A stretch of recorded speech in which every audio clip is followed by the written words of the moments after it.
رسولوں کے اعمال اور اس کا دوسرا باب جو 47 آیات پر مشتمل ہے۔ جب عید پینتی کوست کا دن آیا تو وہ سب ایک جگہ جمع تھے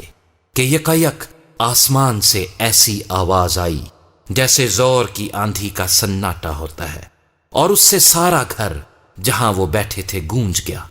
اور انہیں آگ کے شعلے کی سی پھٹتی ہوئی زبانیں دکھائی دیں، اور ان میں سے ہر ایک پر آ ٹھہری، اور وہ سب روح القدس سے بھر گئے اور غیر زبانیں بولنے لگے جس طرح روح نے انہیں بولنے کی طاقت بخشی۔ اور ہر قوم میں سے جو آسمان کے تلے ہے خدا ترس یہودی یروشلیم میں رہتے تھے۔ جب یہ آواز آئی تو بھیڑ لگ گئی اور لوگ دنگ ہو گئے، کیونکہ ہر ایک کو یہی سنائی دیتا تھا کہ یہ میری ہی بولی بول رہے ہیں، اور سب حیران اور متعجب ہو کر کہنے لگے، دیکھو یہ بولنے والے کیا سب گلیلی نہیں؟ پھر کیوں کر ہم میں سے ہر ایک اپنے اپنے وطن کی بولی سنتا ہے؟ حالانکہ ہم پارتھی اور مادی اور ایلامی اور مسوپتامیا اور یہودیہ اور کپدکیا اور پنتس اور آسیا اور فروگیا اور پمفیلیا اور مصر اور لبوا کے علاقے کے رہنے والے ہیں، جو کرینے کی طرف ہے، اور رومی مسافر خواہ یہودی خواہ ان کے مرید اور کریتی اور عرب ہیں، مگر اپنی اپنی زبان میں ان سے خدا کے بڑے بڑے کاموں کا بیان سنتے ہیں۔ اور سب حیران ہوئے اور گھبرا کر ایک دوسرے سے کہنے لگے کہ یہ کیا ہوا چاہتا ہے، اور بعض نے ٹھٹھا کر کے کہا کہ یہ تو تازہ مے کے نشے میں ہے۔ لیکن پطرس ان 11 کے ساتھ کھڑا ہوا اور اپنی آواز بلند کر کے لوگوں سے کہا کہ اے یہودیو اور اے یروشلیم کے سب رہنے والو، یہ جان لو اور کان لگا کر میری باتیں سنو کہ جیسا تم سمجھتے ہو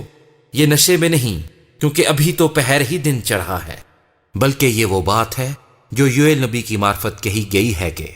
خدا فرماتا ہے کہ آخری دنوں میں ایسا ہوگا کہ میں اپنے روح میں سے ہر بشر پر ڈالوں گا،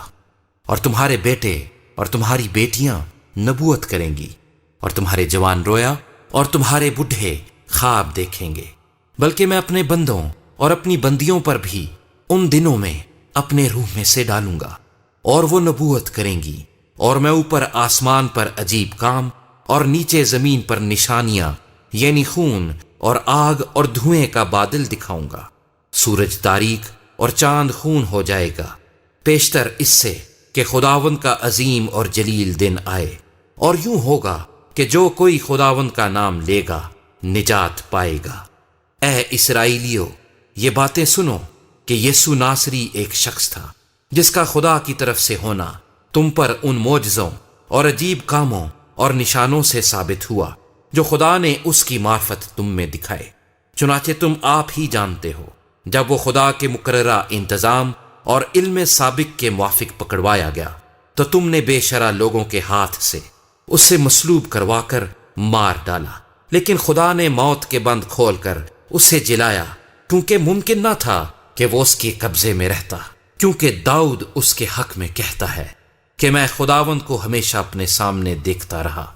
کیونکہ وہ میری داہنی طرف ہے تاکہ مجھے جنبش نہ ہو۔ اسی سبب سے میرا دل خوش ہوا اور میری زبان شاد، بلکہ میرا جسم بھی امید میں بسا رہے گا، اس لیے کہ تو میری جان کو عالم ارواح میں نہ چھوڑے گا اور نہ اپنے مقدس کے سڑنے کی نوبت پہنچنے دے گا۔ تو نے مجھے زندگی کی راہیں بتائیں، تو مجھے اپنے دیدار کے باعث خوشی سے بھر دے گا۔ اے بھائیو، میں قوم کے بزرگ داؤد کے حق میں تم سے دلیری کے ساتھ کہہ سکتا ہوں کہ وہ موا اور دفن بھی ہوا، اور اس کی قبر آج تک ہم میں موجود ہے۔ پس نبی ہو کر اور یہ جان کر کہ خدا نے مجھ سے قسم کھائی ہے کہ تیری نسل سے ایک شخص کو تیرے تخت پر بٹھاؤں گا، اس نے پیشن گوئی کے طور پر مسیح کے جی اٹھنے کا ذکر کیا کہ نہ وہ عالم ارواح میں چھوڑا گیا، نہ اس کے جسم کے سڑنے کی نوبت پہنچی۔ اسی یسوع کو خدا نے جلایا جس کے ہم سب گواہ ہیں۔ پس خدا کے دہنے ہاتھ سے سر بلند ہو کر اور باپ سے وہ روح القدس حاصل کر کے جس کا وعدہ کیا گیا تھا، اس نے یہ نازل کیا جو تم دیکھتے اور سنتے ہو، کیونکہ داؤد تو آسمان پر نہیں چڑھا، لیکن وہ خود کہتا ہے کہ خداوند نے میرے خداوند سے کہا، میری داہنی طرف بیٹھ جب تک میں تیرے دشمنوں کو تیرے پاؤں تلے کی چوکی نہ کر دوں۔ پس اسرائیل کا سارا گھرانہ یقین جان لے کہ خدا نے اسی یسوع کو جسے تم نے مصلوب کیا خداوند بھی کیا اور مسیح بھی۔ جب انہوں نے یہ سنا تو ان کے دلوں پر چوٹ لگی،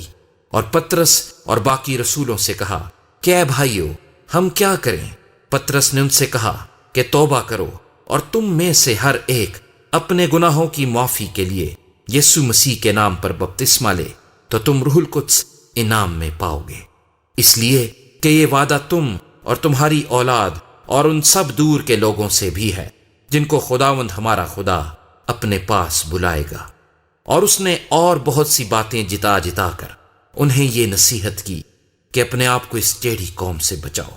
پس جن لوگوں نے اس کا کلام قبول کیا انہوں نے بپتسمہ لیا، اور اسی روز 3000 آدمیوں کے قریب ان میں مل گئے، اور یہ رسولوں سے تعلیم پانے اور رفاقت رکھنے میں اور روٹی توڑنے اور دعا کرنے میں مشغول رہے، اور ہر شخص پر خوف چھا گیا، اور بہت سے عجیب کام اور نشان رسولوں کے ذریعے سے ظاہر ہوتے تھے۔ اور جو ایمان لائے تھے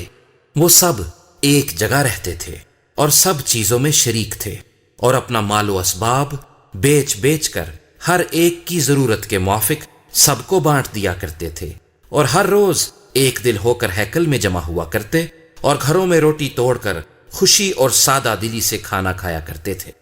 اور خدا کی حمد کرتے اور سب لوگوں کو عزیز تھے۔ اور جو نجات پاتے تھے ان کو خداوند ہر روز ان میں ملا دیتا تھا۔